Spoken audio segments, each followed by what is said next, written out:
नमस्कार बच्चों। चलिए, तो कैसे हो आप सभी? पहले तो ये बताओ, सब लोग अच्छे हैं, स्वस्थ और मस्त हैं, जबरदस्त हैं?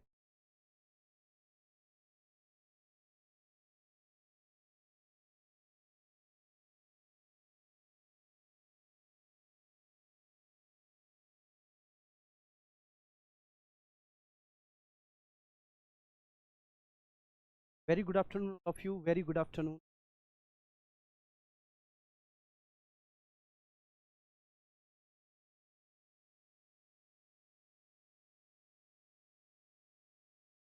ठीक है जी, बहुत अच्छे। तो आज का जो हमारा टॉपिक है, आज हम डिस्कस करने जा रहे हैं कॉन्स्टिट्यूएंट असेंबली, संविधान सभा। ठीक है जी। तो संविधान सभा से आदेश है कि संविधान सभा से आपकी क्लास स्टार्ट की जाए, तो संविधान सभा से ही हम आपकी क्लास को स्टार्ट करेंगे। ठीक है भाई। चलिए, देखो, सबसे पहले मैं कुछ एक दो बातें आपको बता देता हूँ कि जब आप क्लास पढ़ रहे होंगे तो आप बचिएगा कि आप कमेंट ना करें। ठीक है, पहले आप अपने पूरे कॉन्सेप्ट को अच्छे से क्लियर होने दें। ठीक है, उसके बाद जब मैं पूरा कॉन्सेप्ट आपका क्लियर करा दूं, मैं आपको समझा दूं, मैं आपको लिखवा दूं, तो उसके बाद फिर आप मुझसे पूछिएगा कि साहब, ठीक है, ये वाली चीज जो है, या ठीक है, ये वाला कॉन्सेप्ट मेरे समझ आया। ठीक है, तो वो यहाँ पर रेस्पॉन्सिबल होऊंगा। मैं वहां पर आपको वो सारी चीजें बहुत बेहतरीन तरीके से, ठीक है, समझा दूंगा। और जहां तक मुझे उम्मीद है, अपने समझाने पर और आपके समझने पर, ठीक है, किसी भी प्रकार का कोई शक या संदेह नहीं है। बहुत बेहतर तरीके से पहली बार में आप संपूर्ण कॉन्सेप्ट को समझ पाएंगे, बहुत अच्छे से समझ पाएंगे। ठीक है, जरूरत नहीं पड़ेगी बिल्कुल भी। ठीक है, वॉइस सही आ रही है, ऑडियो वीडियो सब कुछ ओके है? चलिए, ये स्टार्ट करते हैं। तो हमारा आज का जो टॉपिक है, हम आज स्टार्ट करने जा रहे हैं सर, किससे? हम आज स्टार्ट करने जा रहे हैं संविधान सभा से। ठीक है, संविधान सभा, कॉन्स्टिट्यूएंट असेंबली।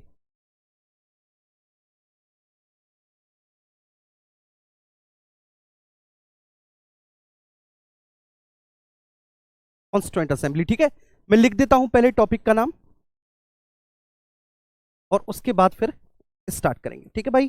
चलिए, तो यहां पर ये रहा आपका टॉपिक, कॉन्स्टिट्यूएंट असेंबली। और आइए इसकी शुरुआत करते हैं। ठीक है, देखो, जब भी कभी, ठीक है, हम संविधान सभा के बारे में बात करते हैं, तो हमारा सबसे पहला उद्देश्य ये होना चाहिए कि भैया आखिर संविधान होता क्या है ना? तो संविधान है क्या? किस खेत की मूली है संविधान? ठीक है, जिसको आप पढ़ने जा रहे हैं, जो आपका विषय है और जो आपके एग्जाम में, ठीक है, इतना ज्यादा पूछा जाएगा, तो कम से कम उसके बारे में हमारी एक नैतिक जिम्मेदारी बनती है कि भाई हम कम से कम ये तो जाने कि आखिर संविधान होता क्या है। तो सबसे पहले हम इसी विषय वस्तु को क्लियर करेंगे कि भैया आखिर कॉन्स्टिट्यूएंट है क्या हमारा, कॉन्स्टिट्यूशन है क्या हमारा, संविधान है क्या। तो सबसे पहले हम संविधान को क्लियर कर लेते हैं। आप सभी लोगों का बहुत बहुत स्वागत है। ठीक है भाई। तो सबसे पहले हम इसको क्लियर करेंगे, और इसको क्लियर करने के बाद फिर हम, ठीक है, आगे की तरफ बढ़ेंगे। ठीक है जी, बहुत अच्छे। ठीक है, अभी तो मैंने पढ़ाया ही नहीं है, अभी तो बस केवल बातें चल रही हैं। आइए, ठीक है, तो ये हमारा टॉपिक है संविधान सभा। थोड़ा सा और अच्छे से लिख लेते हैं, है ना? थोड़ा सा और अच्छे से लिख लेते हैं इसको, संविधान सभा को और क्लियर करके लिख लेते हैं, बड़ा बड़ा लिख लेते हैं, क्योंकि जो टॉपिक हम पढ़ने जा रहे हैं वो टॉपिक हमारा अच्छे से क्लियर होना चाहिए। ठीक है, उसका नाम भी क्लियर होना चाहिए और बढ़िया तरह से उसको लिखा जाना चाहिए।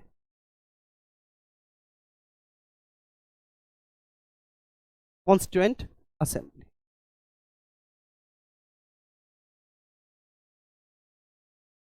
संविधान सभा। चलिए, तो अब हम यहां पर डिस्कस करेंगे कि भैया आखिर संविधान होता क्या है, कॉन्स्टिट्यूशन है क्या, कॉन्स्टिट्यूशन के मायने क्या होते हैं, कॉन्स्टिट्यूशन का मतलब क्या होता है ना, इसको सबसे पहले हम लोग जान लेते हैं।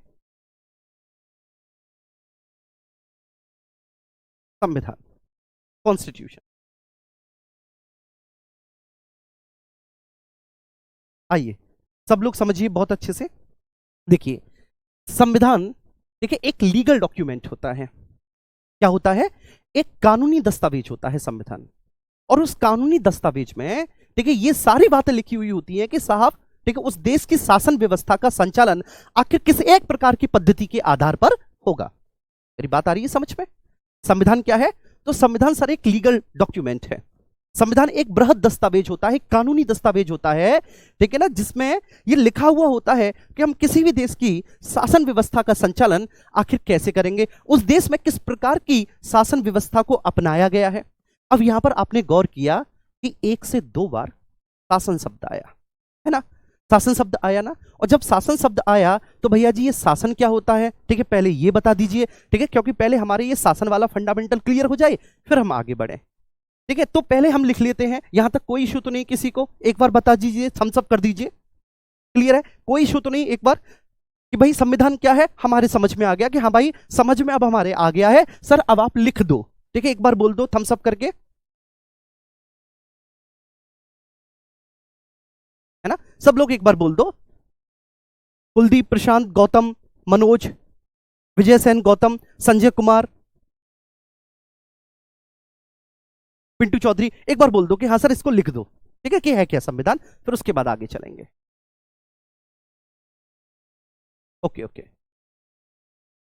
बहुत अच्छे, चलो ठीक है, थम्स अप मिलने लग गए, तो इसका मतलब है कि आपकी अनुमति मिल गई है, मैं लिख देता हूं।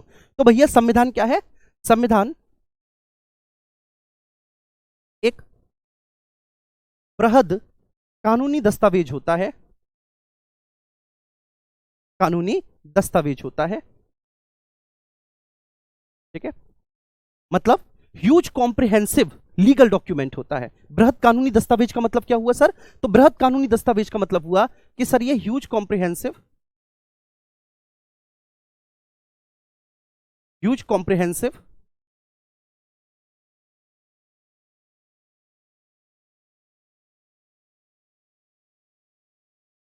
लीगल डॉक्यूमेंट होता है, ठीक है, लीगल डॉक्यूमेंट होता है, ठीक है, ये बृहद, ठीक है, बृहद का मतलब क्या हो गया, बड़ा भैया, बृहद का मतलब क्या हो गया भाई, ये बड़ा हो गया, ठीक है, तो ये एक बड़ा कानूनी दस्तावेज होता है, एक बृहद कानूनी दस्तावेज है। इस कानूनी दस्तावेज के आधार पर किसी भी देश की शासन व्यवस्था का संचालन होता है, मतलब जो इसमें लिखा है, जैसा इसमें लिखा है उसी के आधार पर उस देश की शासन व्यवस्था का संचालन होगा, ठीक है। तो अभी मैं इसको इरेज करता हूं, इस वाले पॉइंट को क्यों इरेज करता हूं मैं आपको बहुत अच्छे से बताऊंगा, ठीक है, बिल्कुल क्लियर करके बताऊंगा। चलिए चलिए, अब चूंकि यहां पर एक शब्द आया है, और वो शब्द क्या आया है, वो शब्द भाई ये आया कि हमें सर ये बता दो, हमें ये क्लियर कर दो कि आखिर शासन व्यवस्था क्या होती है, शासन के अंग क्या होते हैं, क्योंकि भाई इसमें तो ये लिखा है कि भाई शासन चलेगा कैसे, तो कम से कम ये तो बताओ कि शासन है क्या, है ना जी, कम से कम ये तो क्लियर हो कि शासन है क्या।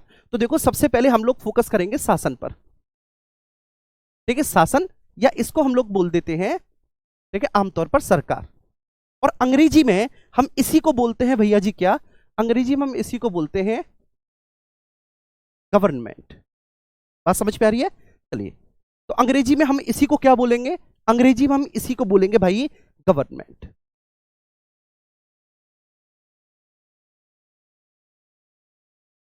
एक सेकंड रुकेंगे,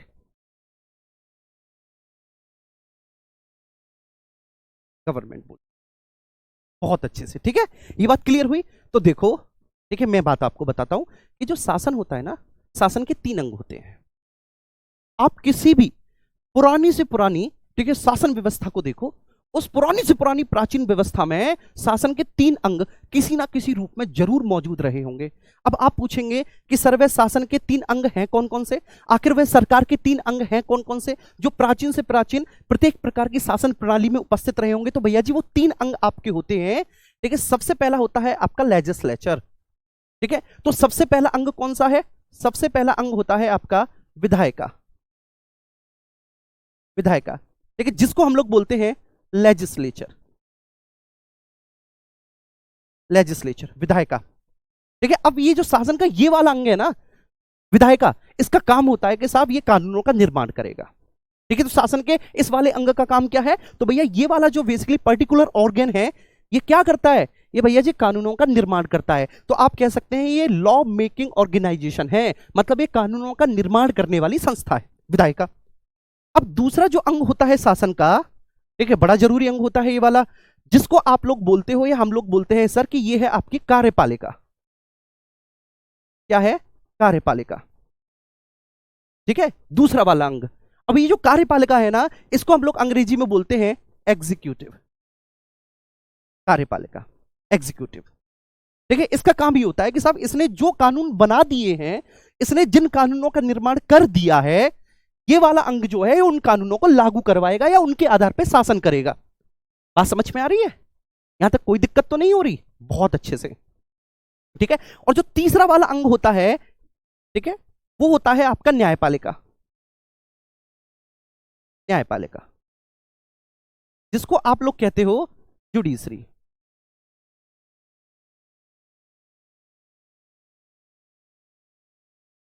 जुडिशरी न्यायपालिका, मतलब ये वाला जो अंग है ना, तीसरा वाला न्यायपालिका, इसका काम ये है कि सर ये कानूनों के आधार पर न्याय करेगा, ये एक न्याय देने वाली संस्था होती है। अच्छा, अब सबसे पहले बात क्या है कि हम इसको इंटरकनेक्टेड करते हैं सारी चीजों को। अभी तक क्या है कि ये सारी चीजें हमारी बिखर सी गई हैं, ठीक है ना। अब इनको हम इंटरकनेक्टेड करते हैं और फिर हम पढ़ते हैं। अब जब हम इंटरकनेक्टेड करके पढ़ेंगे तो सबसे पहले सर कि संविधान क्या है ना। तो संविधान एक ऐसा कानूनी दस्तावेज है जिसमें यह वर्णन होता है, यह लिखा हुआ होता है कि उस देश की शासन व्यवस्था का संचालन कैसे किया जाएगा।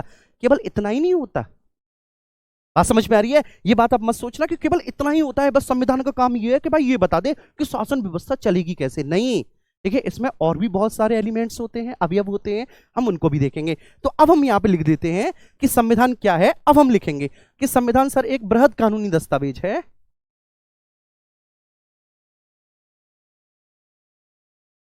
बृहद कानूनी दस्तावेज है, ठीक है ना। और इस कानूनी दस्तावेज के आधार पर, ठीक है ना, किसी भी देश की शासन व्यवस्था का संचालन किया जाता है। इसी के आधार पर किसी भी देश की शासन व्यवस्था का संचालन किया जाता है, व्यवस्था का संचालन किया जाता है। उम्मीद करता हूं कि यह बात आपको बहुत अच्छे से समझ में आ गई होगी। संचालन किया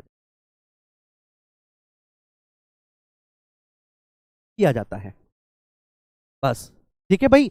तो ये तो आपको पता चल गया कि ये संविधान जो है ना, कॉन्स्टिट्यूशन, ये एक ह्यूज कॉम्प्रिहेंसिव लीगल डॉक्यूमेंट है, ठीक है जी। ये तो आपको पता चल गया कि क्या है सर, ये एक लीगल डॉक्यूमेंट है, ये बात तो पता चल गई। और ये लीगल डॉक्यूमेंट हमें परमिशन देता है कि भैया जैसा लिखा हुआ है ना, ठीक है, मेरे अंदर, आप उसी तरह से उस देश में शासन व्यवस्था का संचालन करो। अब शासन क्या है, देखिए अब बात ये आ जाती है कि भैया आखिर ये शासन क्या है। तो मैंने आपको बताया कि भाई शासन जो है वह 3 अंगों से मिलकर बनता है, एक विधायिका, कार्यपालिका और न्यायपालिका।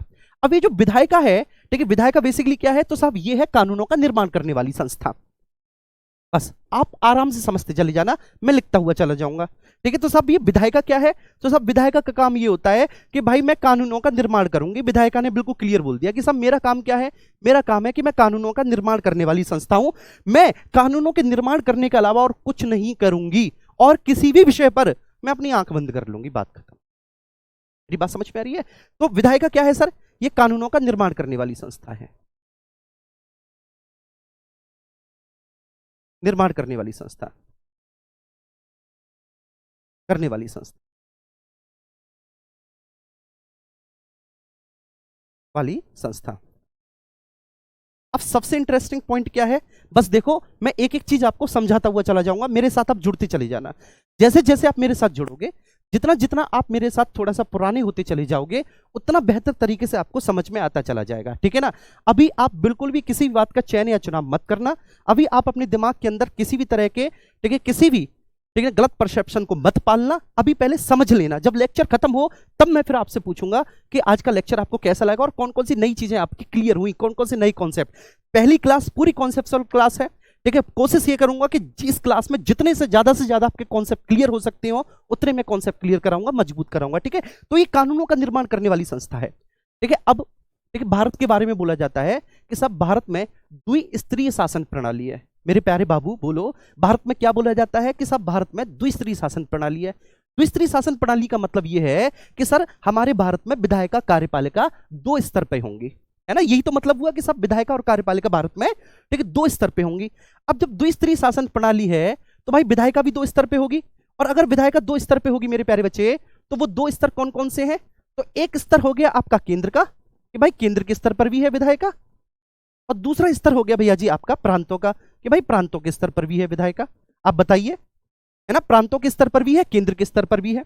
जो प्रांतों के स्तर पर विधायिका होती है, जिसका काम होता है राज्य सूची के विषयों पर कानून बनाना, क्या होता है, ठीक है। तो जो प्रांतीय विधायिका होती है, मैं लिख दूं मेरे प्यारे बच्चे, क्या, जो प्रांतीय विधायिका होती है, प्रांतीय विधायिका का काम क्या होता है भैया जी, प्रांतीय विधायिका का काम यह है कि साहब मैं राज्य सूची के विषयों पर कानून बनाऊंगी। किस पर? यह राज्य सूची के विषयों पर कानून बनाने वाली संस्था है, राज्य सूची के विषयों पर कानून बनाने वाली संस्था, विषयों पर कानून बनाएगी। बस इसका काम यह है, कानून बनाएगी, बस बात खत्म। ठीक है, अब इसको आप कहते क्या है? तो इसको आप कहते हैं प्रांतों का विधानमंडल। क्या बोलते हैं भैया जी इसको? तो इसको आप बोलते हैं कि ये प्रांतीय विधानमंडल है। बात समझ में आ रही है ना? तो इसको क्या बोलेंगे सर? कि ये प्रांतीय विधानमंडल है। बिल्कुल क्लियर है, यहां तक कोई इश्यू नहीं। तो भैया जी लिख देते हैं कि ये आपका स्टेट लेजिस्लेचर है, प्रांतीय विधानमंडल है।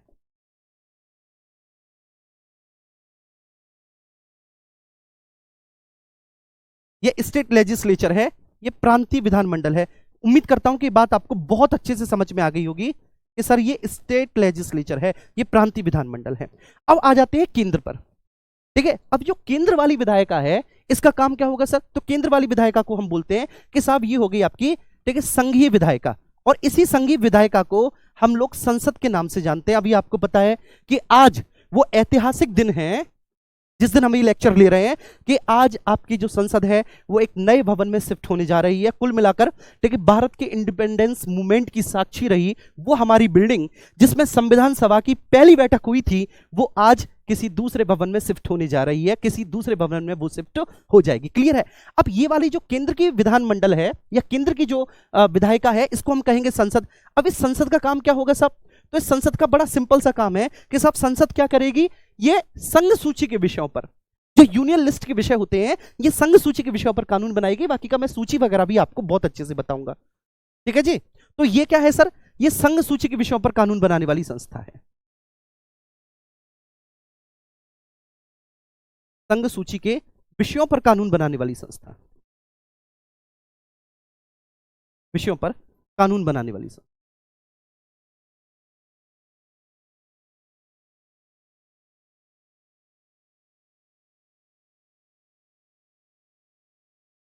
ठीक है, बस ठीक है, ये है सर आपकी पार्लियामेंट, संसद। ठीक है, तो ये बात तो क्लियर है, विधायिका दो स्तर पर हो गई, यहां तक कोई इशू नहीं। विधायिका दो स्तर पे होगी, केंद्र के स्तर पे, प्रांत के स्तर पर। अच्छा, अब मैं थोड़ा सा आपको इसमें ठीक है हल्का सा एक्सप्लेनेशन देता हूं कि भैया जी जो आपकी संघ सूची है, ठीक है, संघ सूची में वर्तमान में विषयों की संख्या भैया जी कितनी है? संघ सूची में वर्तमान में विषयों की संख्या पूरी 100 है। ठीक है, यूनियन लिस्ट में पहले 97 विषय होते थे, 3 इसमें जोड़ दिए हैं, तो वर्तमान में संघ सूची के विषयों की संख्या 100 है। और वर्तमान में जो सर राज्य सूची है, कभी राज्य सूची में 66 विषय होते थे, हमने 42 में संविधान संशोधन से 5 विषयों को इससे हटाकर समवर्ती सूची में डाल दिया। ठीक है, मतलब कंकरेंट लिस्ट में डाल दिया। तो अब इसमें विषयों की संख्या कितनी हो गई है भैया जी राज्य सूची में? अब इसमें विषयों की संख्या 61 हो गई है। ठीक है, तो इसमें कितने विषय हैं? 61। किसमें भैया जी? राज्य सूची में। ठीक है मेरे प्यारे बाबू, ठीक है। अच्छा, अब यहां तक सबके समझ में आया हो तो एक बार थम्स अप करो। यहां तक अगर सबके समझ में आया हो तो एक बार थम्स अप करो। यहां तक कोई इश्यू हो तो आप मुझे बताओ। ठीक है, और ये ठीक है बहुत छोटे छोटे बहाने होते हैं, सर पेन का कलर चेंज कर दो, ये कर दो, वो कर दो। ठीक है, ये बहुत प्यारा कलर है, आप चिंता ना करो। ठीक है, कलर कॉम्बिनेशन बहुत अच्छा है, जब आप बाद में भी पढ़ोगे ना तो आपको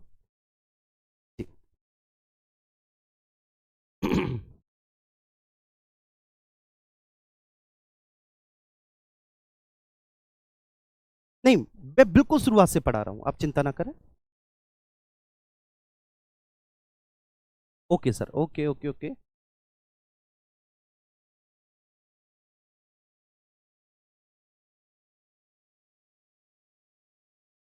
बहुत अच्छे,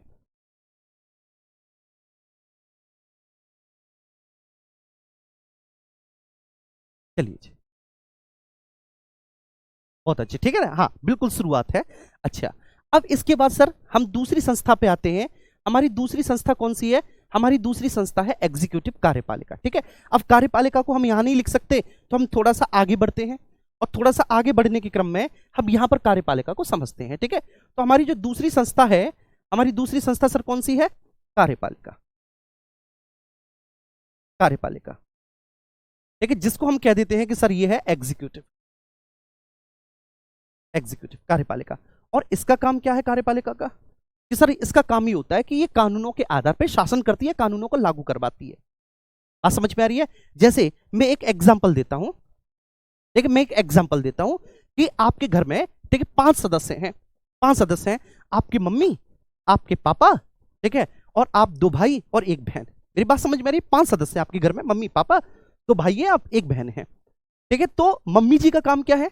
मम्मी जी का काम है कि मम्मी जी कानूनों का निर्माण करेंगी। कहने का आशय यह है कि मम्मी जी ही इंस्ट्रक्शन देंगी, ठीक है, कि भाई ऐसा करना है, कि भाई विवेक बाजार से सब्जी तुझको लेकर आनी है, ठीक है। और आपकी बहन से कहेंगी, जैसे सपोज जैसे कुछ भी नाम है, जैसे लाइक बबीता नाम है आपकी बहन का, तो बबीता से कहेंगे कि बबीता घर के काम तू करेगी, जैसे लाइक खाना बनाना हो, सुबह का नाश्ता हो, ऐसे करके। मेरी बात समझ में आ रही है? तो वो काम बबीता का हो गया। तो कानून उनने बना दिए कि भाई विवेक का काम क्या है, बेटे का काम क्या है कि वो बाहर से सब्जी लेकर आएगा, ठीक है, राशन लेकर आएगा दुकान वगैरह से। और जो छोटा बेटा है, जो छोटा वाला भैया है आपका, छोटा वाला भैया को कोई और काम सौंप दिया, जैसे उसको क्या काम को सौंप दिया भाई कि घर की साफ सफाई, टॉयलेट वगैरह की साफ सफाई भाई तू करेगा, तू छोटा है, इस तरह से मम्मी ने तो बना दिए कानून। अब ठीक है, मम्मी हो गई विधायिका आपकी, मतलब वो कानूनों का निर्माण कर रही है। तो एक घर को कैसे चलाया जाएगा, एक घर को कैसे चलाया जाएगा, ये मम्मी ने बता दिया, ओरली बता दिया। हो सकता है कि मम्मी लिख भी दे इस बात को कि भाई आज से तुम्हारा काम ये, तुम्हारा काम ये, तुम्हारा काम ये, तीनों भाई बहनों के बीच में काम बांट दिया। अब शाम को पापा जी ऑफिस से लौट कर आए। जब ऑफिस से पापा जी लौट कर आए तो पापा जी ने देखा कि भाई बर्तन गंदे पड़े हैं, या फिर खाना बना नहीं है, या फिर मान के चलिए कि सब्जी किचन में नहीं है। तो फिर पापा जी देखेंगे कि भाई ये काम किस किस का था, किसने अपना काम पूरा नहीं किया। तो जिसने अपना काम पूरा नहीं किया वह उन काम को उससे पूरा करवाएंगे, मतलब वो लॉ इन्फोर्समेंट बॉडी हो जाएंगे, वो कानूनों को लागू करवाएंगे कि भाई करो अपना काम, आप कर क्यों नहीं रहे काम। बात समझ में आ रही है ना? तो वो लॉ इन्फोर्समेंट बॉडी होगी। एक एग्जांपल के तौर पर मैंने आपको बताया। तो कार्यपालिका क्या है सर? ये इन्फोर्समेंट बॉडी है, ये एक ऐसी ऑर्गेनाइजेशन है जो कानूनों को लागू करवाती है अथवा कानूनों के आधार पर शासन करती है। तो मैं ये बात लिख देता हूं आराम से, अच्छे से, ठीक है, आपको पढ़ाते पढ़ाते कि भाई ये कानूनों को लागू करवाने वाली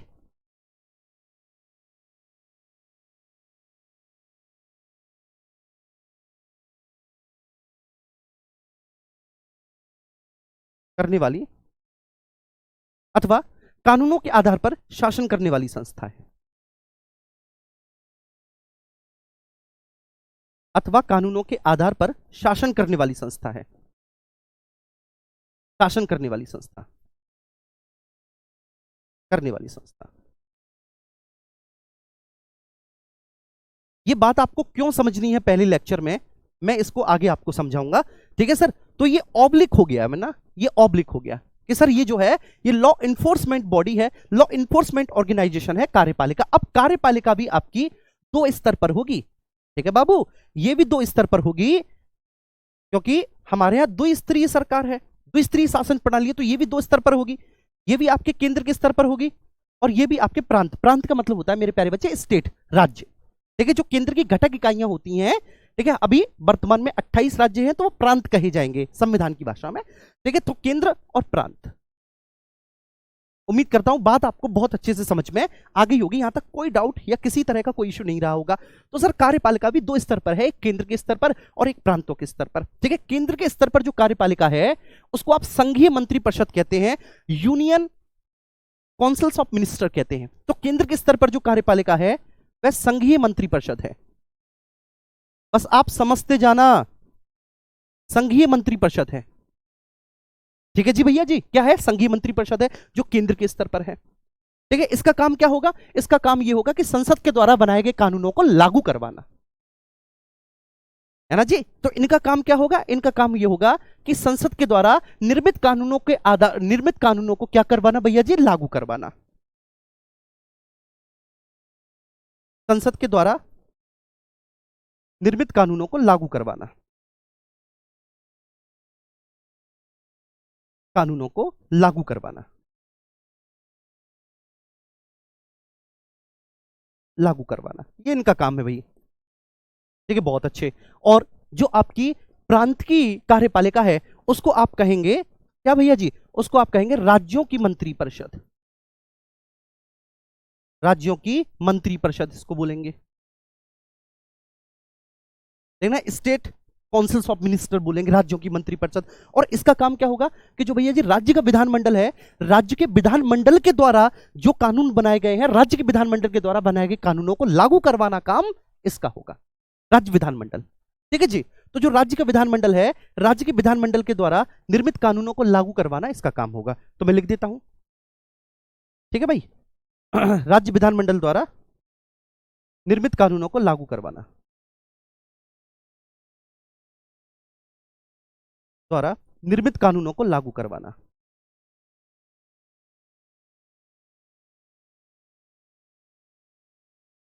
लागू करवाना।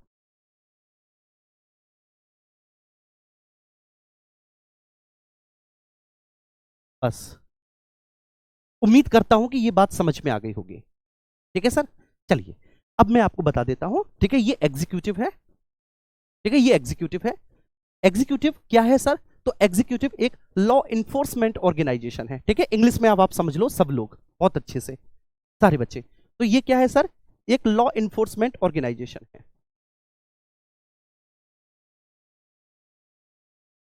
Law enforcement organisation, organisation. तो लॉ इन्फोर्समेंट ऑर्गेनाइजेशन सर कौन सी है? लॉ इन्फोर्समेंट ऑर्गेनाइजेशन होती है भैया जी आपकी कार्यपालिका, जिसका काम क्या है? कानूनों को लागू करवाना, कानूनों के आधार पर शासन करना। ये दो स्तर पर होती है सर, एक सेंटर के स्तर पर और एक प्रोविंसेस के स्तर पर। ठीक है ना भैया जी, सेंटर और प्रोविंसेस, इसको कहते हैं यूनियन काउंसिल्स ऑफ मिनिस्टर, इसको कहते हैं स्टेट काउंसिल्स ऑफ मिनिस्टर। इसका काम ये है कि ये संसद के द्वारा, ठीक है, जो कानून बन चुके हैं ये उनको लागू करवाएगी, ये राज्य विधानमंडल के द्वारा बनाए हुए कानूनों को लागू करवाएगी। बस केवल इतना सा है। ठीक है, और इसमें किसी की जरूरत नहीं। अगर मैं दोनों लैंग्वेज को लिखूंगा तो बहुत बड़ा हो जाएगा, मैं समझाते हुए आपको दोनों लैंग्वेज में चलूंगा। ठीक है ना, और साथ के साथ दोनों लैंग्वेज को डिक्टेट भी करता हुआ चला जाऊंगा। कार्यपालिका समझ में आ गई सर हमारे बहुत अच्छे से, विधायिका भी समझ में आ गई। अब सर हम आते हैं न्यायपालिका पर। न्यायपालिका का काम क्या होता है सर? न्यायपालिका का सिंपल सा काम है, देखिए ये इसका काम है भाई, ये न्याय करने वाली संस्था है। ये न्याय करने वाली संस्था है, बड़ा सिंपल है इसका काम। ये न्याय करने वाली संस्था, इसका काम है कि साहब हम क्या करेंगे? हम न्याय देंगे। देखिए हमारा काम जस्टिस प्रोवाइड कराना है, हम न्याय करने वाली संस्था है। लेकिन क्या मैं आपसे पूछता हूं अब आप, ठीक है, हाँ संविधान सभा के बारे में बिल्कुल बताएंगे बेटा, बहुत बताएंगे, चिंता ना करो। लेकिन मैं आपसे पूछता हूं कि न्यायपालिका कैसी है? क्या न्यायपालिका भी दो स्तरीय है या न्यायपालिका केवल एक स्तरीय है? मुझे आप ये बताएंगे। ठीक है, थोड़ा सा समझते हैं, हम आपको जानते हैं, आप हमें जानिए। ठीक है, देखते हैं कि दोनों में कितनी में, ठीक है, आप में कितनी डेप्थ है। ठीक है, आपका भी तो कॉन्सेप्ट समझा जाए।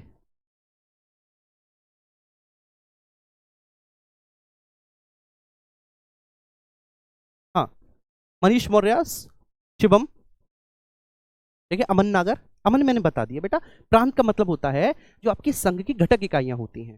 ठीक है, जो आपके राज्य हैं, 28 राज्य, उन्हीं को हम लोग प्रांत कहते हैं। ठीक है, आप 28 प्रांत कह लो या राज्य कह लो। अब चूंकि राज्य जो है, राज्य व्यवस्था में एक दूसरी धारणा होती है। क्लियर? जब आप राज्य व्यवस्था में राज्य पढ़ेंगे तो राज्य मतलब स्टेट का मतलब हो जाता है। ठीक है, in the terms of polity, state का मतलब अपने आप में एक नेशन हो जाता है, एक देश हो जाता है स्टेट का मतलब। तो इसलिए देखिए जब भी हम, ठीक है, पॉलिटी पढ़ाते हैं तो जहां पर भी हमें स्टेट बताना हो, मतलब राज्य बताना हो, संघ की घटक इकाई बताना हो, तो वहां पर हम, ठीक है, उसके लिए प्रांत शब्द का प्रयोग करते हैं। बहुत अच्छे सब लोग बता रहे हैं, बहुत अच्छे। ठीक है सर, कोई कह रहा है कि सर 3 स्त्री है। ठीक है, कैसे? सुप्रीम कोर्ट, हाई कोर्ट और सबऑर्डिनेट कोर्ट। कोई कह रहा है सर 1 स्त्री है, कोई कह रहा है सर 2 स्त्री है। मेरे प्यारे बच्चे, न्यायपालिका जो है, न्यायपालिका आपकी 1 टियर है। ठीक है, केवल व केवल कैसी है? 1 टियर है, मतलब ये एक स्त्री है, एक स्त्री है। एक स्त्री का मतलब ये है कि सर जो पूरा का पूरा कंट्रोल है ना जुडिशरी का, ठीक है, पूरा का पूरा कंट्रोल जुडिशरी का वो सुप्रीम कोर्ट के पास है। और जो हाई कोर्ट और सबऑर्डिनेट कोर्ट है, वो दोनों ही कोर्ट, हाई कोर्ट और सबऑर्डिनेट कोर्ट, वह सुप्रीम कोर्ट के द्वारा कंट्रोल की जाती हैं। ठीक है, और एग्जीक्यूट की जाती हैं। मतलब इसका कहने का आशय क्या है? तो सर इसका कहने का आशय बिल्कुल सिंपल है। क्या है? कि जो न्यायपालिका है, न्यायपालिका में, ठीक है, सबसे ऊपर के स्तर पर क्या है आपका? Supreme court. ठीक है, सुप्रीम कोर्ट। मैं हिंदी में लिख देता हूं, सुप्रीम कोर्ट को सुप्रीम कोर्ट ही कहेंगे, हिंदी में सर्वोच्च न्यायालय कहेंगे। सुप्रीम कोर्ट के नीचे आपका क्या होता है? हाई कोर्ट्स होता है बच्चे। और हाई कोर्ट के नीचे आपका क्या होता है? सबऑर्डिनेट कोर्ट होता है। सबऑर्डिनेट कोर्ट होता है, कोर्ट होता है। बात समझ में आ रही है? सबऑर्डिनेट कोर्ट होता है। अब समझना आपको यह है कि सुप्रीम कोर्ट के नीचे की ये जितनी भी संस्थाएं हैं ना, हाई कोर्ट और सबऑर्डिनेट कोर्ट, मेरे प्यारे बच्चे, ये दोनों की दोनों, हाई कोर्ट और सबऑर्डिनेट कोर्ट, ये सुप्रीम कोर्ट के द्वारा ही शासित प्रशासित होती है। सुप्रीम कोर्ट के द्वारा, ठीक है, जो रूल्स एंड रेगुलेशंस बनाए जाते हैं उन्हीं को फॉलो करते हुए ये अपना काम करती हैं। मतलब अगर मैं जुडिशरी के लेवल पे देखूं हमारे भारत में, तो हमारे भारत में जुडिशरी के लेवल पर यूनिटरी एंड ठीक है, यूनिटरी एंड इंटीग्रेटेड व्यवस्था है, मतलब एकात्मक और एकीकृत व्यवस्था है। तो न्यायपालिका के स्तर पर हमारे यहां एकात्मक एवं एकीकृत व्यवस्था है। एकीकृत व्यवस्था है, इसको इंग्लिश में बोलेंगे सर यूनिटरी एंड इंटीग्रेटेड व्यवस्था है। और जबकि विधायिका और कार्यपालिका के स्तर पर हमारे यहां कैसी है, द्विस्तरीय, ठीक है, टू टियर व्यवस्था है। कैसी है, द्विस्तरीय व्यवस्था है। चलिए अब मैं आपको बताता हूं अच्छे से, ठीक है, अब मेरी बात आप समझेंगे बहुत प्यारे तरीके से। प्लीज यहां पे आप लोग फोकस करना, ठीक है, सब लोग, सारे बच्चे फोकस करना। ठीक है, बिल्कुल सिंपल सी बात थी। सबसे पहले हमने ये जाना, क्या जाना सर, कि हमें संविधान सभा आज पढ़ना है। लेकिन संविधान सभा कॉन्स्टिट्यूएंट असेंबली पढ़ने से पहले हम ऐसा नहीं कि जैसे हम कॉन्स्टिट्यूएंट असेंबली पे आए तो तुरंत हमने स्टार्ट कर दिया कि भाई कैबिनेट मिशन ऐसे ऐसे आया और ये कैबिनेट मिशन के काम हुए, ऐसा नहीं होता। मेरी बात समझ में आ रही है ना? ठीक है, तो उससे पहले हमें पढ़ना होता है कि सर संविधान क्या है। तो भैया जी संविधान क्या है, एक ऐसा, ठीक है, लीगल डॉक्यूमेंट होता है जिसके आधार पर किसी भी देश की शासन व्यवस्था का संचालन किया जाता है। तो किसी भी देश की शासन व्यवस्था कैसे चलेगी, ये लिखा हुआ होता है कॉन्स्टिट्यूशन में। तो इट्स अ लीगल डॉक्यूमेंट, ठीक है, जो ये बताता है कि हम किसी भी देश की शासन व्यवस्था को कैसे चलाएंगे। अब यहां पर एक टर्म आ गया शासन, कि भाई शासन क्या है। तो भाई शासन या सरकार, शासन के 3 अंग होते हैं, आपका लेजिस्लेचर, एग्जीक्यूटिव और जुडिशरी। ठीक है साहब, जो पहला अंग है लेजिस्लेचर, उसका काम यह है कि ये कानूनों का निर्माण करेगा। जो दूसरा है, ये कानूनों को लागू करवाएगा। ठीक है, तो दूसरा वाला क्या है सर, दूसरा वाला कानूनों को लागू करवाने वाली संस्था है। ये वाली जो है, ये कानूनों को लागू करवाने वाली संस्था है। ठीक है, देखो, कानूनों को लागू करवाने वाली संस्था,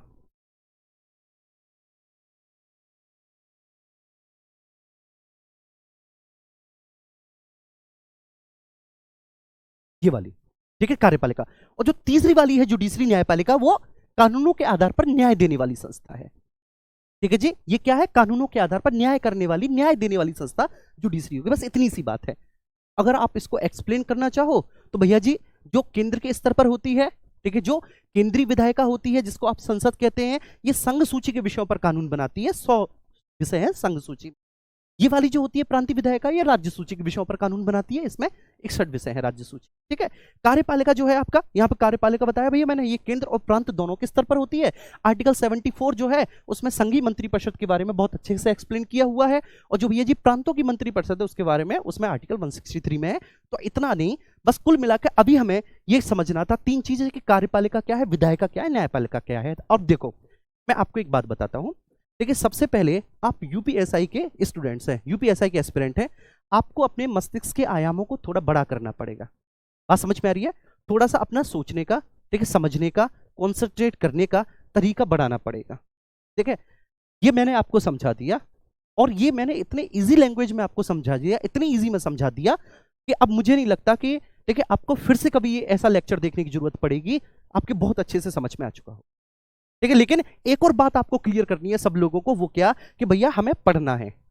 बात समझ में आ रही है? हमें पढ़ना है, हमें पूरे कंसंट्रेशन के साथ पढ़ना है, हमें अपने कॉन्सेप्ट्स को बहुत अच्छे से क्लियर करना है। क्योंकि यूपीएसआई की पॉलिटी रटने से नहीं होगी, यूपीएसआई की पॉलिटी कॉन्सेप्चुअल पॉलिटी है, समझने से, अपने कॉन्सेप्ट को मजबूत करने से ही होगी। इस बात को लिख के देख लो आप।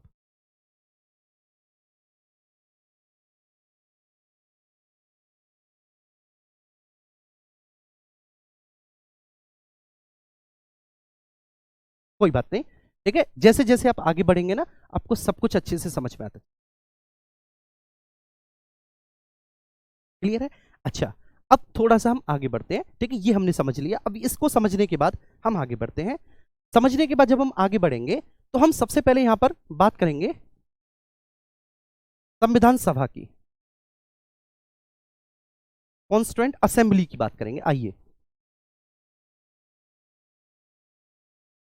कॉन्स्टिट्यूएंट असेंबली की बात करेंगे, संविधान सभा। ठीक है, देखिए, जो हमारा संविधान है, हमारा जो संविधान है, हमारे संविधान की एक विशेषता है। ठीक है, और हमारे संविधान की क्या विशेषता है, कि भाई हमारा संविधान निर्मित है, लिखित है और विशाल है। मेरी बात समझिएगा, कि हमारे संविधान की एक विशेषता है। वो क्या है हमारे संविधान की विशेषता, कि हमारा संविधान इनेक्टेड है, रिटन है एंड ह्यूज कॉम्प्रिहेंसिव है। ठीक है, अब यहीं से कहानी शुरू होती, कि हमारा संविधान जो है वह इनेक्टेड है, वह रिटन है और विशाल है। और कैसा है भैया जी? विशाल है और विशाल है, विशाल है। ठीक है, उम्मीद करता हूं कि बात आपको बहुत अच्छे से समझ में आ गई होगी, यहां तक किसी भी प्रकार का कोई इश्यू नहीं रहा होगा। ठीक है, ये एक बहुत बेसिक सा पॉइंट हो गया, एक बहुत बेसिक सी बात होगी कि सर इनेक्टेड है, रिटन है और ह्यूज कॉम्प्रिहेंसिव है। ठीक है, ह्यूज कॉम्प्रिहेंसिव है। आप चाहो तो मैं इसको इंग्लिश में लिख देता हूं सर। इनेक्टेड है मतलब निर्मित है, दूसरा रिटन है मतलब लिखित है, और सर कैसा है? और ह्यूज कॉम्प्रिहेंसिव है।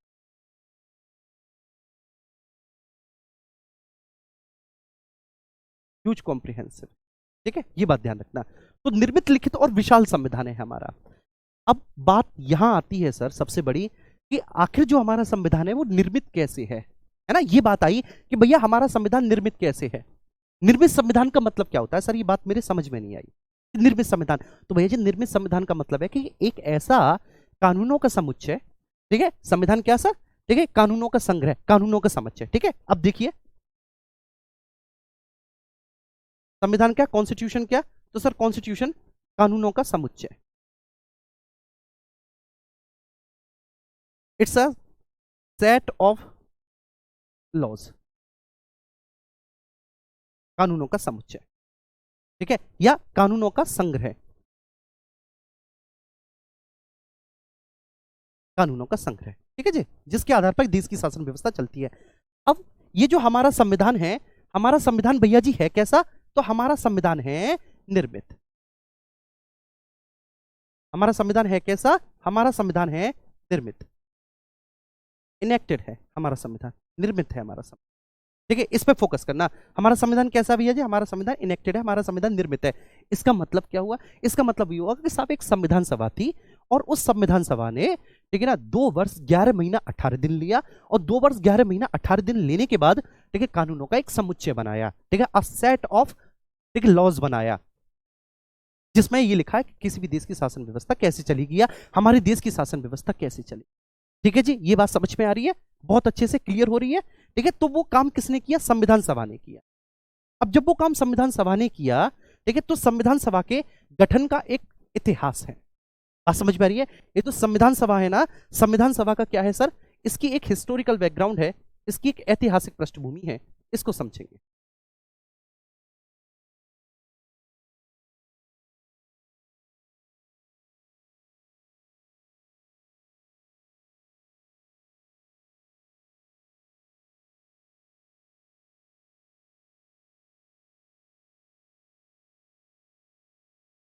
इसकी हिस्टोरिकल बैकग्राउंड है, ठीक है, ऐतिहासिक पृष्ठभूमि है, इसको समझेंगे कि मतलब अब देखो हुआ क्या। ठीक है, पूरी बात ऐसी है कि आप सभी को पता है कि भैया जी आपका 23 जून सन 1757 को एक प्लासी का युद्ध होता है। ठीक है, मैं एक घटना में आपको लेकर चलता हूं, बस 2 मिनट में आपकी लूंगा, ठीक है, फिर आप समझना। तो भैया 23 जून सन 1757 को एक प्लासी का युद्ध होता है। उस प्लासी युद्ध में भारत में, ठीक है, एक ऐसी व्यापारिक कंपनी जो व्यापार करने के लिए आई थी, वो बंगाल पर अधिकार कर लेती है और बंगाल में कठपुतली नवाब बनाने स्टार्ट कर देती है। मतलब वो कंपनी भारत में जो व्यापार करने आई थी वो एक राजनीतिक शक्ति बन जाती है। क्लियर है? वो बंगाल का पूरा एडमिनिस्ट्रेशन संभालने लगती है। उसके बाद फिर बक्सर का युद्ध होता है आपका, ठीक है, 1764 में।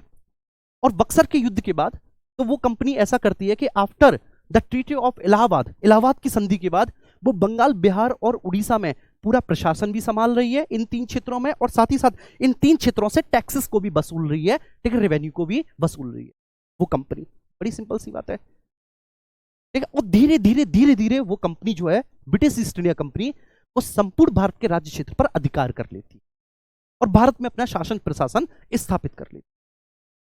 ठीक है ना, ये बात क्लियर होगी? अच्छा, उसके बाद क्योंकि वो भारत में शासन प्रशासन कर रही थी, एक बाहरी कंपनी थी, भारतीयों का शोषण कर रही थी, तो इसके लिए उस कंपनी की पॉलिसियों के विरोध में बहुत सारे आंदोलन हुए, विद्रोह हुए। क्लियर है? और जिनमें से एक बहुत बड़ा विद्रोह 1857 का विद्रोह था।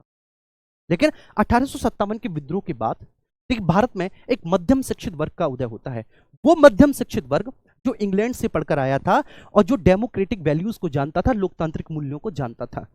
और उसने भारत में आने के बाद जब देखा कि अंग्रेज भारतीयों का कितना शोषण कर रहे हैं, ठीक है, तो उसने अपने अधिकारों के प्रति अपनी मांगे जाहिर की कि हमें ये अधिकार चाहिए, ये अधिकार चाहिए, ये अधिकार, जैसे लाइक हमें अपने, ठीक है, संवैधानिक अधिकार चाहिए, हमें भारत में लोकतांत्रिक मूल्य चाहिए, ठीक है, हमें भारत की शासन प्रशासन प्रणाली में भाग लेना है, तो भारतीयों को ज्यादा से ज्यादा शासन प्रशासन में पार्टिसिपेट दिया जाए।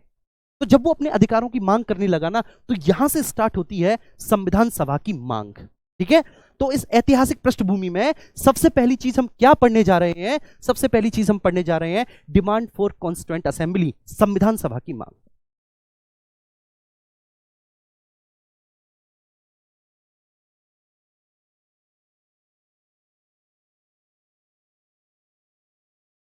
मांग, ठीक है, डिमांड, संविधान सभा की मांग। और संविधान सभा की मांग को हम तीन भागों में बांटते हैं। जो भारतीय राष्ट्रवादियों के द्वारा जो संविधान सभा की मांग अंग्रेजों के समक्ष की गई, ठीक है, उस मांग को भैया जी, संविधान सभा की मांग को हम तीन भागों में बांटेंगे। क्लियर है? और वे तीन मांगे कौन कौन सी हैं, या वो तीन प्रकार कौन कौन से हैं? तो सबसे पहले अप्रत्यक्ष मांग, इनडायरेक्ट डिमांड, अप्रत्यक्ष मांग, इनडायरेक्ट डिमांड। ठीक है, दूसरी है भैया जी प्रत्यक्ष मांग, या फिर, ठीक है ना, सांकेतिक मांग, टोकन डिमांड। दूसरी टोकन डिमांड लिखो, सांकेतिक मांग, टोकन डिमांड,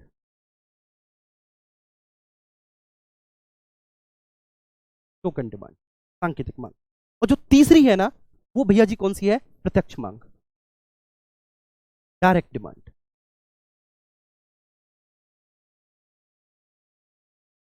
डायरेक्ट डिमांड,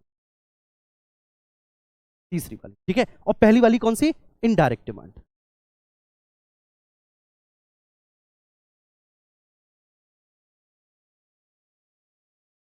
अप्रत्यक्ष मांग। ठीक है, तो इस तरह की तीन मांगे हुई, तो इस तरह की तीन मांगे हुई, ठीक है, संविधान सभा की। जो पहली मांगे हैं, ठीक है, उनको हम अप्रत्यक्ष मांग कहते हैं, जो शुरुआती मांगे हैं, जो अंग्रेजों के समक्ष रखी गई। ठीक है, वो मांगे किसकी रखी गई कि साहब, ठीक है, हमें हमारे संवैधानिक मूल्य चाहिए, हमें अपने कॉन्स्टिट्यूशनल राइट चाहिए। यार तुम लोग हमारा शोषण कर रहे हो यार, देखो कैसे कर सकते हो? तो हमें क्या चाहिए? हमारे कॉन्स्टिट्यूशनल राइट चाहिए। तो वो पहली जो मांग थी, हम पहली मांग को इनडायरेक्ट डिमांड्स में, ठीक है, बांटते हैं। जो दूसरी डिमांड है उसको हम सर टोकन डिमांड, सांकेतिक मांग। और जो तीसरी डिमांड है कि अब वो तीसरी वाली डिमांड ऐसी थी कि नहीं, अब तो हमें चाहिए ही चाहिए, चाहे कुछ भी हो जाए, किसी भी कीमत पे हो जाए, और हम इसे लेकर रहेंगे। ऐसी बातें होने लगी, तो उसको हम क्या कहते हैं भैया जी? उसको हम कहते हैं प्रत्यक्ष मांग। अब यहां तक अगर एक बार सबके समझ में आया हो तो मुझे बताइए। बस बिल्कुल सिंपल सा फिनोमिना है कि भाई संविधान सभा की मांग को हमने तीन भागों में बांटा है। ठीक है, पहला अप्रत्यक्ष मांग, दूसरा सांकेतिक मांग, और तीसरा प्रत्यक्ष मांग। ये मांग भारतीय राष्ट्रवादियों के द्वारा की गई है। ठीक है, बस इतनी सी बात है।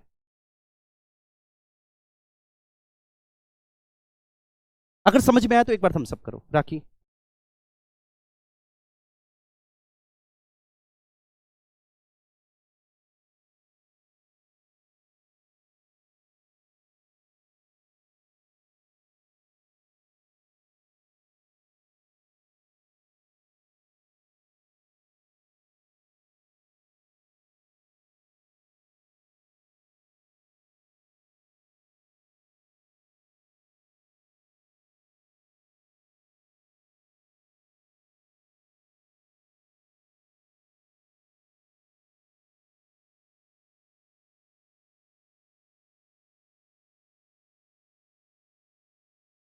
चलिए जी, बहुत अच्छा, थैंक यू। चलो जी, चलो, है ना, एक बार मैं लास्ट में फिर से रिकॉल करवा के जाऊंगा सारी चीजों को, बिल्कुल परेशान नहीं, है ना। तो एक बार लास्ट में मैं सारी चीजों को एक बार फिर से रिकॉल करवा के जाऊंगा। तो सबसे पहली है हमारी अप्रत्यक्ष मांग। ठीक है, सबसे पहली हमारी कौन सी है सर? अप्रत्यक्ष मांग, इनडायरेक्ट डिमांड। ठीक है जी, तो ये लिख दिया हमने, इनडायरेक्ट डिमांड,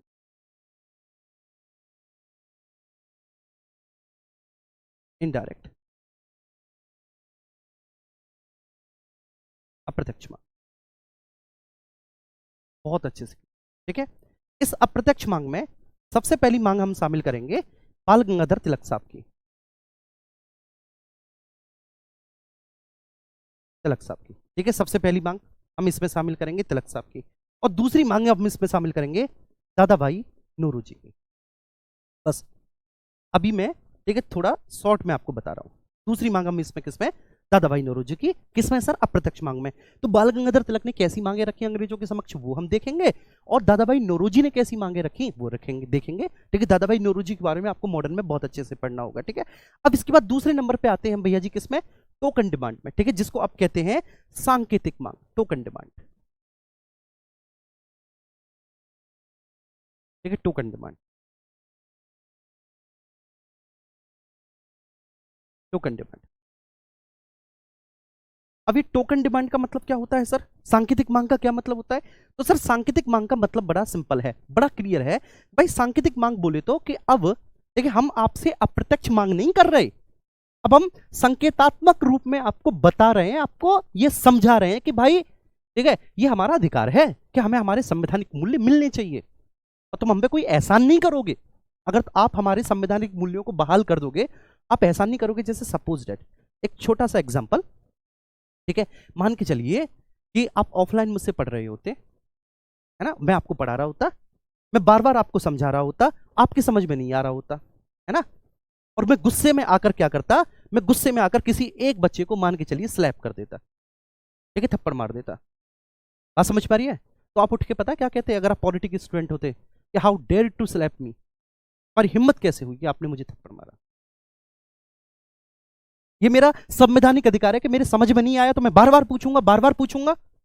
ये कोई तुम मुझ पे एहसान थोड़ी नहीं कर रहे, मैं फीस दे रहा हूं भाई, सिंपल सी बात है, मैं फीस दे रहा हूं, आप मुझ पे कोई एहसान थोड़ी नहीं कर रहे। तो वही वाली बात है, सांकेतिक मांग में ये थी कि जो राष्ट्रवादी थे वो ये बता रहे थे कि आप कोई एहसान नहीं करोगे हमको स्वराज देकर, हमको स्वतंत्रता देकर, हमारा संविधान बनवाकर। क्लियर है जी। ठीक है, तो ये टोकन डिमांड थी। अब डायरेक्ट डिमांड का मतलब क्या है, अब डायरेक्ट डिमांड का मतलब है, डायरेक्ट डिमांड का मतलब है प्रत्यक्ष मांग। ठीक है, और प्रत्यक्ष मांग का मतलब है कि चाहिए ही चाहिए।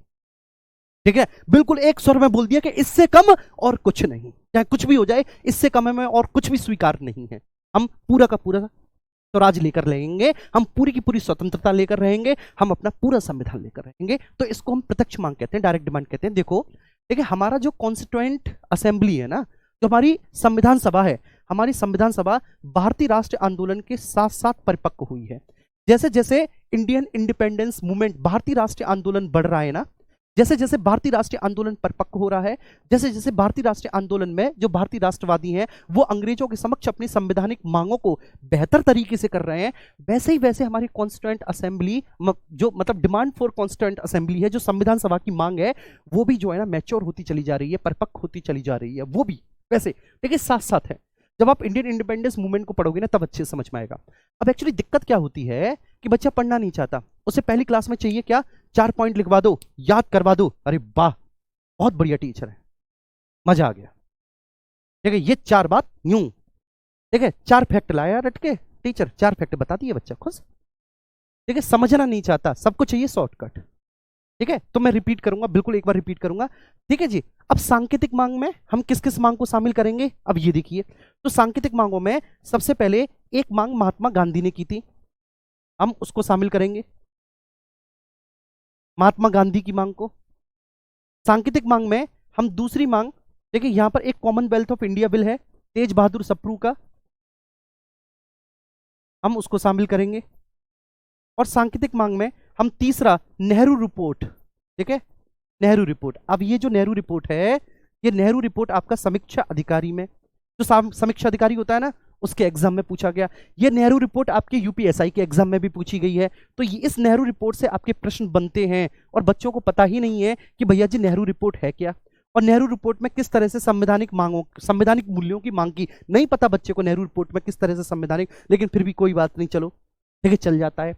और प्रत्यक्ष मांग में हम सबसे पहली मांग को शामिल करेंगे, पता है किसकी, ठीक है, मानवेंद्र नाथ रॉय की मांग, मानवेंद्र नाथ रॉय, ठीक है, इनकी मांग को शामिल करेंगे। दूसरा, हम कांग्रेस के अधिवेशनों में जो जो काम हुए, जिस जिस तरह की मांगे हुई, हम उनको शामिल करेंगे, ठीक है। और तीसरा, हम जवाहरलाल नेहरू का एक स्टेटमेंट देखेंगे, और जवाहरलाल नेहरू का वो स्टेटमेंट, ठीक है, संविधान सभा की मांग को समझने के लिए काफी है, बहुत बेहतर है वो। तो ये बात क्लियर है। हम इन मांगों को 3 भागों में बांटते हैं। देखिए भैया जी, कौन कौन से भागों में बांटते हैं हम, कि अप्रत्यक्ष मांग, सांकेतिक मांग और प्रत्यक्ष मांग। अब आप समझेंगे एक एक चीज। ठीक है, अब आप समझेंगे। चलिए, ठीक है, सबसे पहले जब हम संविधान सभा की अप्रत्यक्ष मांग, इनडायरेक्ट डिमांड देखते हैं, तो इनडायरेक्ट डिमांड में बाल गंगाधर तिलक साहब 1895 में, कब भैया जी, 1895 में बाल गंगाधर तिलक साहब एक स्वराज विधेयक प्रस्तुत करते हैं, स्वराज बिल। इसको स्वराज बिल कहा जाता है। ठीक है, आप सभी को पता है कि तिलक साहब का स्टेटमेंट था, तिलक साहब ने यह कहा था कि स्वराज मेरा जन्मसिद्ध अधिकार है और किसी भी कीमत पर मैं इसको लेकर रहूंगा, है ना जी। तो वही बाल गंगाधर तिलक साहब 1895 में सबसे पहले एक स्वराज बिल प्रस्तुत करते हैं, और स्वराज बिल में, स्वराज विधेयक में, ठीक है, वो एक ऐसा बिल बनाते हैं, ठीक है, वो एक ऐसा डॉक्यूमेंट बनाते हैं बेसिकली जिसकी भाषा कानूनी थी। ठीक है, तो तिलक साहब का वो जो डॉक्यूमेंट था, उसकी जो लैंग्वेज थी, वो पूरा का पूरा एक लीगल डॉक्यूमेंट था, और उस लीगल डॉक्यूमेंट में 110 चीजें लिखी हुई थी, मतलब 110 पॉइंट्स लिखे हुए थे, और उन 110 पॉइंट्स में भारतीयों के मौलिक अधिकारों की मांग की गई थी। ठीक है, उस 110 पॉइंट्स में भारत की शासन व्यवस्था और भारतीयों के लिए अंग्रेज मौलिक अधिकार दें, जैसे विधि के समक्ष क्षमता, ठीक है, ये भी मौलिक अधिकार उसमें था, ये भी फंडामेंटल राइट उसमें था भैया जी। कौन सा? विधि के समक्ष क्षमता वाला, इक्वालिटी बिफोर लॉ। और दूसरा भैया जी कौन सा? कि भारतीयों को अभिव्यक्ति की स्वतंत्रता मिले, राइट टू स्पीच मिले, ये भी था। ठीक है जी। उसके बाद दादा भाई नौरोजी, दादा भाई नौरोजी 1906 के कांग्रेस अधिवेशन की अध्यक्षता कर रहे हैं, जो कलकत्ता अधिवेशन है। ठीक है, दादा भाई नौरोजी उस अधिवेशन की अध्यक्षता करते हैं 1906 के कलकत्ता अधिवेशन की। और उस 1906 के कलकत्ता अधिवेशन में दादा भाई नौरोजी बोलते हैं, ठीक है ना, दादा भाई नौरोजी, ठीक है, बोलते हैं कि अब भारतीय इतने परिपक्व हो गए हैं, भारतीय अब इतने शिक्षित हो सके हैं, हो चुके हैं, कि अब भारतीयों को स्वराज चाहिए। तो दादा भाई नौरोजी कांग्रेस के कलकत्ता अधिवेशन में, कांग्रेस के कलकत्ता सेशन में, कांग्रेस का सेशन 1906 का है, 1906 का सेशन है, और इसमें वो पहली बार स्वराज शब्द का प्रयोग करते हैं। भैया जी किसका प्रयोग करते हैं?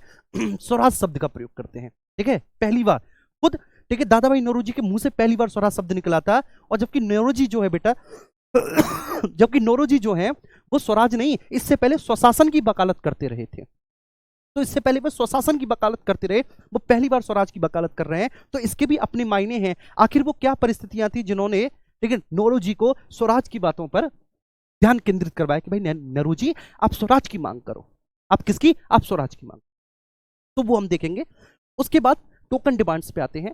तो जब टोकन डिमांड्स पे आते हैं, तो टोकन डिमांड्स पे 1922 में महात्मा गांधी जी ने सबसे पहली टोकन डिमांड महात्मा गांधी की। 1922 में महात्मा गांधी कहते हैं कि स्वराज भारतीयों की इच्छा की अभिव्यक्ति होगा। स्वराज, ठीक है, will be the expression of Indian desires. Swaraj भारतीय लोगों की इच्छा की अभिव्यक्ति होगा, ब्रिटिश संसद का कोई उपहार नहीं होगा। मतलब स्वराज हमें चाहिए, ये भारतीयों की इच्छा है स्वराज। और अगर ब्रिटिश संसद भारतीयों को देवी देती है ना, तो कोई हम पे एहसान नहीं कर रही, वो कोई हमें गिफ्ट नहीं दे रही, वो कोई हमें उपहार नहीं दे रही। ये महात्मा गांधी जी। फिर, ठीक है ना, 1922 में महात्मा गांधी ने ये कहा। फिर तेज बहादुर सप्रू, ठीक है, आप इन्हें पढ़ेंगे मॉडर्न हिस्ट्री में। तो ये जो तेज बहादुर सप्रू है 1923 में ये कॉमनवेल्थ ऑफ इंडिया बिल बनाते हैं। क्या बनाते हैं? कॉमनवेल्थ ऑफ इंडिया बिल तेज बहादुर सप्रू बनाते हैं। उस कॉमनवेल्थ ऑफ इंडिया बिल में भारतीयों के अधिकारों की बात कही गई थी। ठीक है, भारतीयों की संवैधानिक मांगों को अंग्रेजों के समक्ष उठाया गया था कॉमनवेल्थ ऑफ इंडिया बिल में। और 1925 के दिल्ली के सर्वदलीय सम्मेलन में उसी कॉमनवेल्थ ऑफ इंडिया बिल को रखा गया, और महात्मा गांधी ने उसको बेसिकली लोगों के सामने लाया कि क्या क्या अधिकार भारतीयों को मिलने चाहिए, कौन कौन सी मांगे हैं भारतीय की संविधान को, ठीक है, बनाने के लिए, या संवैधानिक मूल्यों की स्थापना करने के लिए। और जो तीसरा है नेहरू रिपोर्ट, वो मोस्ट एंड मोस्ट इंपोर्टेंट है। नेहरू रिपोर्ट, ये नेहरू रिपोर्ट जो है मेरे प्यारे बच्चे, ये नेहरू रिपोर्ट 28 अगस्त 1928 को, ठीक है, ये अगस्त 1928 में नेहरू रिपोर्ट बनती है। नेहरू रिपोर्ट क्यों बनती है, उसके पीछे की कहानी है। देखिए, वो कहानी अभी आप सुनना नहीं चाहोगे, क्योंकि पहले लेक्चर में आपको क्या लगता है, पहले लेक्चर में आप, ठीक है, क्या करते हैं, पहले लेक्चर में आप हमको, ठीक है ना, जस्टिफाई करते हैं, आप हमको, ठीक है, चेक करते हैं। जैसे आदमी कपड़ा नहीं जाता, मॉल में जाता है कपड़ा खरीदने, तो वो देखता है कि फिट आ रहा है कि नहीं आ रहा। तो ऐसे करके चिंता ना करो, जब 2 से 3 लेक्चर हो जाएंगे ना, तब समझ में आएगा कि मैं क्या पढ़ा रहा हूं। देखिए, तब समझ में आएगा जब यूपीएसआई के प्रीवियस ईयर बनेंगे, पीसीएस के बनेंगे, आरओ के बनेंगे, यूपीएससी तक के क्वेश्चंस बनेंगे। ठीक है, और आपकी कुब्बत होनी चाहिए मेरे प्यारे बच्चों कि आप कितना डिटेल में मुझे लेके जा सकते हो। आप जितना डिटेल में लेके जाओ उतना डिटेल में लेके चला जाऊंगा। पहले ही बोल रहा हूं कि मेरा कोई कमिटमेंट नहीं है कि मैं पॉलिटी 40 लेक्चर्स में 45 लेक्चर्स में, ये डिपेंड करता है आप पर, आप जितना कुरो दोगे। मैं पॉलिटी को 45 लेक्चर्स में भी खत्म करा दूंगा, 60 में भी खत्म करा दूंगा, 70 में भी और 100 में भी चलता रहेगा। ये आप पे निर्भर करता है कि आपको कितना डिटेल में लेके जाना है, कितना डीप में पढ़ना है पॉलिटी। क्लियर है? और बच्चों को तो इतना पढ़ना चाहिए, टीचर से इतना पूछना चाहिए कि टीचर मजबूर हो जाए खुद पढ़ने के लिए। लेकिन बच्चे क्या है, ठीक है, खुद से पढ़ेंगे नहीं बिल्कुल भी। तो ये बात ध्यान रखना, आप खुद भी पढ़ो। अब नेहरू रिपोर्ट आती है, ठीक है, अगस्त 1928 में। नेहरू रिपोर्ट में, ये नेहरू रिपोर्ट जवाहरलाल नेहरू की नहीं थी, ये मोतीलाल नेहरू ने तैयार की थी नेहरू रिपोर्ट। और बेसिकली पूरी एक कमेटी बनी थी जो 7 सदस्यीय कमेटी थी, जिसके अध्यक्ष मोतीलाल नेहरू थे। तो मोतीलाल नेहरू इसमें कुछ 2-3 बातें अंग्रेजों के समक्ष करते हैं। मोतीलाल नेहरू बोलते हैं भैया अंग्रेजों से कि साउथ अफ्रीका, जैसे साउथ अफ्रीका और कनाडा में अंग्रेजों का शासन है भारत की तरह, जैसे भारत में अंग्रेजों का शासन है, ऐसे कनाडा और साउथ अफ्रीका में भी है। तो जैसे वहां पर आपने डोमिनियन स्टेट्स दे रखा है ना, वहां के लोगों को डोमिनियन स्टेटस दे रखा है, ऐसे ही हम भारतीयों को भी डोमिनियन स्टेटस चाहिए। ठीक है, साथ ही साथ, ठीक है, इसमें मोतीलाल नेहरू ने इस रिपोर्ट में ये बोला कि भारतीयों को कुछ मौलिक अधिकार भी चाहिए। तो सबसे पहली बात मेरे प्यारे बच्चे, जो मौलिक अधिकारों की, ठीक है, स्पष्ट अभिव्यक्ति हुई, मौलिक अधिकार, ठीक है, किसी भी पटल पर स्पष्ट रखे गए, वह नेहरू रिपोर्ट में रखे गए। और यह प्रश्न पूछा जाता है मौलिक अधिकारों में कि मौलिक अधिकारों की सर्वप्रथम, ठीक है ना, वास्तविक अभिव्यक्ति कब होती है? नेहरू रिपोर्ट में होती। ठीक है जी, बात समझ में आई? और इस नेहरू रिपोर्ट में यह बोला गया कि भाई सांप्रदायिक निर्वाचन प्रणाली को खत्म कर दिया जाए। अब तुम्हें ये नहीं पता बेटा सांप्रदायिक निर्वाचन प्रणाली क्या है, तो हम बताएंगे, ठीक है, चिंता ना करो, कि सांप्रदायिक निर्वाचन प्रणाली को खत्म कर दिया जाए। अब जैसे मैं आगे कैबिनेट मिशन प्लान पढ़ाऊंगा, तो वहां पर कैबिनेट मिशन प्लान में सांप्रदायिक निर्वाचन प्रणाली के आधार पर संविधान सभा का गठन हुआ है। तो वो कम्युनल वोटिंग, ठीक है ना, जो सिस्टम है वो क्या है, कम्युनल वोटिंग सिस्टम, वो हमें पढ़ना है। तो इन्होंने कहा कि सांप्रदायिक निर्वाचन प्रणाली को खत्म करो बिल्कुल सिरे से, और उसके बदले में अल्पसंख्यकों के स्थानों को आप आरक्षण करो, आरक्षित करो। ठीक है, तो ये नेहरू रिपोर्ट में था। और भी, ठीक है, 3-4 बातें थी नेहरू रिपोर्ट में कुल मिलाकर, ठीक है, ये टोकन डिमांड्स ही रही। फिर आए एमएन रॉय। अभी जो एमएन रॉय है ना मेरे प्यारे बच्चे, ये एमएन रॉय, मानवेंद्र नाथ रॉय, इनका वास्तविक नाम है नरेंद्र भट्टाचार्य। वास्तविक नाम इनका नरेंद्र भट्टाचार्य है, भट्टाचार्य है। और ये जो नरेंद्र भट्टाचार्य है ना, ये कौन है? ये एक साम्यवादी विचारक है। ये भारत में एक कम्युनिस्ट थिंकर है, साम्यवादी विचार है, कम्युनिस्ट थिंकर है नरेंद्रनाथ भट्टाचार्य। ठीक है, नरेंद्र भट्टाचार्य। तो जो नरेंद्र भट्टाचार्य है, एमएन रॉय, ठीक है, ये बेसिकली जुड़े हुए हैं कम्युनिस्टों से। लेकिन ये कहते हैं सबसे पहली बार, ठीक है, प्रत्यक्ष रूप से बोलते हैं कि साहब हमारी संविधान सभा का गठन होना चाहिए। ठीक है, ये बोलते हैं कि हमारी संविधान सभा का गठन होना चाहिए। अब चूंकि ये कम्युनिस्ट थे और कांग्रेस और कम्युनिस्ट दोनों आपस में एक दूसरे के एंटी थी, जैसे इनने बोला 1934 में, सॉरी माफ कीजिएगा, तो 1934 में जैसे एमएन रॉय ने बोला, देखो तुरंत बेटा कांग्रेस भी बोलने लगी कि हाँ, ठीक है, हम ये मांग करते हैं, ठीक है, हम ये मांग करते हैं, हम ये डिमांड करते हैं, और ये हमारी डायरेक्ट डिमांड है कि संविधान सभा का गठन होना चाहिए, और उसी संविधान सभा के आधार पर भारतीयों का संविधान बनना चाहिए। ठीक है, तो संविधान सभा का गठन भारतीयों के द्वारा होना चाहिए, और भारतीयों के लिए संविधान सभा, ठीक है ना, के गठन के माध्यम से संविधान का निर्माण करें। और फिर, ठीक है, नेहरू आ जाते हैं 1938 में, और नेहरू एक स्टेटमेंट देते हैं। और नेहरू का वो जो स्टेटमेंट है ना, बड़ा खूबसूरत स्टेटमेंट है, क्योंकि वो स्टेटमेंट आपको बताएगा कि जो संविधान सभा बनी थी, ठीक है ना, वो किस प्रकार के संवैधानिक प्रावधानों के अधीन होकर बनी थी। लेकिन वास्तव में नेहरू ने 1938 में क्या कहा था, तो क्या नेहरू ने अपना कमिटमेंट पूरा किया, या नेहरू के कमिटमेंट को या नेहरू की प्रॉमिस को अंग्रेजों ने पूरा किया, वो हम देखेंगे। तो सबसे पहले इस नेहरू पे आओ, इसको समझो। तो नेहरू 1938 में बोलते हैं कि स्वतंत्र भारत का संविधान, मतलब जब भारत स्वतंत्र हो जाएगा अंग्रेजों से, तो स्वतंत्र भारत का संविधान बिना किसी एक्सटर्नल इंटरफेरेंस के, मतलब बिना किसी बाहरी हस्तक्षेप के, तो स्वतंत्र भारत का संविधान बिना किसी बाहरी हस्तक्षेप के ऐसी संविधान सभा के द्वारा बनाया जाएगा जो अडल्ट वोटिंग सफरेज के आधार पर, मतलब वयस्क मताधिकार प्रणाली के आधार पर निर्वाचित हो। ठीक है, अब ये इतनी टेक्निकल टर्म है कि यहां पर आपको बहुत समझना है कि वयस्क मताधिकार प्रणाली क्या है, क्या नहीं है, वो सारी चीजें आपको जाननी। ठीक है, तो ये, ठीक है, एक हमने ओवरव्यू दिया आपको कि ये सारी चीजें कल से हम कंटिन्यू करेंगे। क्लियर है?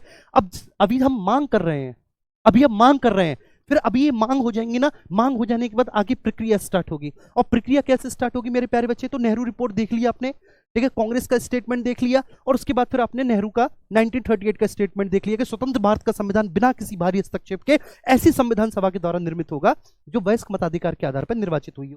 अभी तक तो आपने ये देखा। फिर ठीक है चीजें स्टार्ट हो जाएंगी। अब वो चीजें जो स्टार्ट होंगी, हो सकता है मेरे प्यारे बच्चे कि हमारा संविधान ठीक है जिस कैबिनेट मिशन प्लान के अंतर्गत आया है ना, बना है 1946 में जो कैबिनेट मिशन प्लान आया, हो सकता है कि वो नहीं बनता अगर द्वितीय विश्व युद्ध ना होता। ठीक है वो तो सेकंड वर्ल्ड वार का ठीक है हमें शुक्रिया करना चाहिए कि हे सेकंड वर्ल्ड वार तुम हुए, और अगर तुम ना होते तो हो सकता है कि भारतीयों को ठीक है भारतीयों के कॉन्स्टिट्यूशन राइट ना मिलते। अब कैसे, देखो सुनो, द्वितीय विश्व युद्ध में देखिए जिस पार्टी में अंग्रेज थे, द्वितीय विश्व युद्ध में दो पार्टी थी, या टू पार्टी, ठीक है। एक थी आपकी धुरी राष्ट्र, एक थे आपके मित्र राष्ट्र। मित्र राष्ट्र में बेल्जियम था, फ्रांस था, इंग्लैंड था, ठीक है ना, ये मित्र राष्ट्र थे। Belgium, France, Holland, England, America, ये मित्र राष्ट्र थे।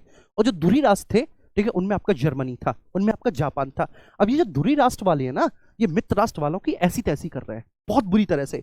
जहां जहां पर इंग्लैंड के उपनिवेश है, वहां वहां से बेटा इंग्लैंड के उपनिवेशों को जापान खदेड़ रहा है बुरी तरह से। जैसे कि सिंगापुर इत्यादि का जो पूरा साउथ ईस्ट एशिया है, पूरे साउथ ईस्ट एशिया में जहां जहां पर अंग्रेजों ने अपनी कॉलोनी स्थापित कर रखी थी, जैसे भारत में स्थापित कर रखी थी, वैसे मेरे प्यारे बच्चे वहां वहां से जापान खदेड़ रहा था। अब डर ये था भारतीयों को, वो क्या डर था कि अंग्रेज भैया जी जिस तरह से सॉरी जापानीज जिस तरह से जो है ना अंग्रेजी उपनिवेशों की ऐसी तैसी करते हुए आगे बढ़ रहे हैं, वो भारत में भी आकर भारत में भी तबाही मचाएंगे। और जापानियों ने बहुत तबाही मचाई है। आपको पर्ल हार्बर बंदरगाह याद होगा, सेकंड वर्ल्ड वार, थोड़ा सा मैं आपको जरूर बताऊंगा। तो देखो पूरी कहानी का सेंस समझना कि पूरी कहानी का सार क्या है। तो कहानी का सार ये है कि एक तरफ मित्र राष्ट्र है इंग्लैंड, ठीक है, जिसमें अगुआ है, और दूसरी तरफ आपके धुरी राष्ट्र है जिसमें जर्मनी अगुआ है। ठीक है मित्र राष्ट्र जो है ठीक है वो हार रहे हैं। बेसिकली हार का मतलब है कि वो जहां जहां पे युद्ध कर रहे हैं वहां वहां पे ध्रुवीय राष्ट्रों से ठीक है वो हार रहे हैं। जैसे आज की डेट में यूक्रेन ठीक है रूस से ठीक हार खा रहा है। जिस भी यूक्रेन की चेक पोस्ट पे युद्ध हुआ है, रशियन सैनिकों ने वहां पे यूक्रेन के सैनिकों की वाट लगा, ठीक है, मतलब उनको ठीक है ना डिफीट दिया है, उनको पराजित किया। ठीक वैसी स्थिति थी। ठीक है अब हुआ क्या कि वैसी स्थिति तो थी, लेकिन जो बेल्जियम, इसके जो मित्र राष्ट्र मतलब इंग्लैंड के जो सहयोगी देश थे जैसे बेल्जियम, फ्रांस वगैरह, ये इंग्लैंड पे दबाव डालने लगे कि भैया ऐसा है भारतीयों का सहयोग लो इस युद्ध में। ठीक है भारतीय आर्मी जो है वो जबरदस्त आर्मी है, प्रथम विश्व युद्ध में भारतीयों की मदद से हम जीते थे, इसमें हमें भारतीयों का सहयोग लेने की, भारतीयों के कॉपरेशन लेने की जरूरत है। अगर हमने भारतीयों का सहयोग नहीं लिया तो पक्का हमें ये युद्ध हार जाएंगे। और भारतीय सहयोग दे क्यों नहीं रहे थे? तो भारतीय सहयोग इसलिए नहीं दे रखे क्योंकि कांग्रेस ने मना कर दिया था सभी भारतीय सोल्जर्स से कि कोई भी सेकंड वर्ल्ड वार में पार्टिसिपेट नहीं करेगा। और कांग्रेस ने मना क्यों किया था तो उसका भी अपना इतिहास है। ठीक है तो इसलिए मैं आपको बता रहा हूं ना कि पॉलिटी ना, ठीक है, polity is not a history. ठीक है हिस्ट्री तो स्टार्ट हो जाती है कि सर ये हो गया आपका प्री हिस्टोरिक, ये हो गया प्रोटो हिस्टोरिक, और ये हो गया हिस्टोरिक काल, और बता दो मैं हिस्ट्री भी पढ़ाता हूँ। ठीक है ज्योग्राफी भी ठीक है बहुत आसान है। अगर आप वर्ल्ड ज्योग्राफी से भी कंप्लीट करते हो ना, शुरुआत करते हो, तो वर्ल्ड ज्योग्राफी में कुछ नहीं है, पृथ्वी की आंतरिक संरचना सबसे पहले बताओ, ठीक है ना, फिजिकल ज्योग्राफी में, और पृथ्वी की आंतरिक संरचना में बता दो भैया जी कि कौन सी क्रस्ट है, कौन सी मेंटल है, कौन सी कोर है। ठीक है मेंटल में संवहनी तरंगें चलवा दो, प्लेटों को टकरा दो और बन जाएंगे बलित पर्वत। पॉलिटी के कॉन्सेप्ट ठीक है बहुत कठिन होते हैं, बहुत कठिन होते हैं, जोड़ना पड़ता है कॉन्सेंट्रेशन के साथ, ठीक है ना, एकाग्र होना पड़ता है क्लास में, समझना पड़ता है क्लास को कि चीजें चल कैसी रही हैं।